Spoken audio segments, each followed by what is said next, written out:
Salut les amis, allons-y à la découverte de Tripoli, la ville libanaise. Située à 90 km au nord de Beyrouth, Tripoli est fondée au bord de la mer par les Phéniciens. Les habitants de Tir Oussour, Sidon ou Saïda et l'île d'Arwat située aujourd'hui en Syrie. Ces habitants l'ont créée vers le 9e siècle avant Jésus-Christ et l'ont appelée Attar, du fait qu'elle est le centre de la fédération phénicienne sur le bassin oriental méditerranéen, ce qui a fait de ses habitants les maîtres de la navigation et a permis leur essor commercial.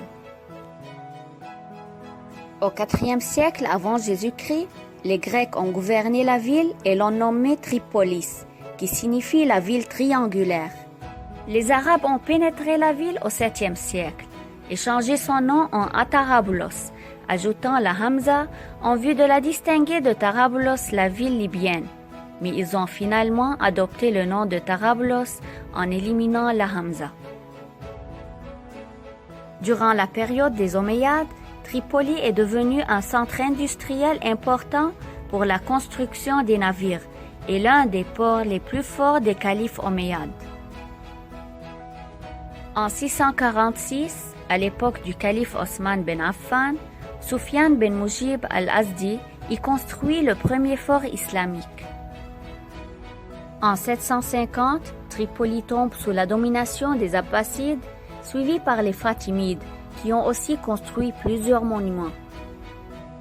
La ville retrouve son indépendance à la fin du XIe siècle sous les Banu Ammar et connaît alors une période de prospérité économique et scientifique.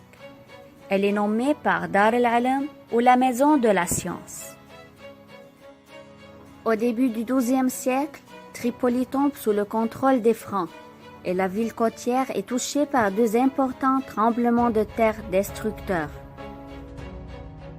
Elle est reconstruite de nouveau pour devenir un centre épiscopal latin.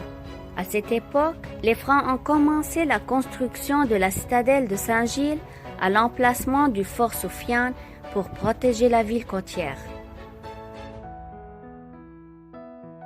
Cette occupation dure 180 ans, de 1109 à 1289, jusqu'à l'invasion des Mamelouks qui détruisent l'ancienne ville située à côté de la mer, afin de la reconstruire de nouveau. Et cette fois, à l'intérieur de la terre et loin de la côte, pour ne pas être une cible aux raies croisées. Les Mamelouks ont bâti 7 tours militaires tout le long de la côte, pour pousser tout danger pouvant venir de la mer. Depuis lors, l'histoire de l'architecture mamelouk a commencé à apparaître et à évoluer à Tripoli, qui est devenue la deuxième ville mamelouk après le Caire. En 1516, Tripoli est occupée par les Ottomans qui ont vaincu les Mamelouks. Cette période est le témoin du développement et de l'expansion. Pour la sécurité de la ville, les Ottomans construisent 7 portes gigantesques en bois massif et en fer, qu'ils ferment la nuit ou en cas de danger. Parmi ces portes, Bab al-Hadid, Bab al-Raml et Bab al-Tabbani. Tripoli renferme un grand nombre de vestiges, entre eux des monuments datant au XIVe siècle. On y trouve des mosquées mamelouks et ottomanes, des madrasas ou écoles coraniques, des hammams aux bains publics et des khans ou caravansérails. Les souks, par d'ailleurs, sont les plus célèbres du Liban pour leur architecture autant que pour les métiers et surtout leur espace géographique qui n'a presque pas changé depuis le Moyen Âge. Tripoli est restée une capitale régionale jusqu'à la fin du XIVe siècle, quand Beyrouth lui a ravi ce rôle. Actuellement, grâce à son importance démographique et économique, elle est considérée comme la seconde ville du Liban. En 1955, suite à l'inondation du fleuve Abou Ali et les travaux d'élargissement du lit du fleuve, la vieille ville est partiellement détruite.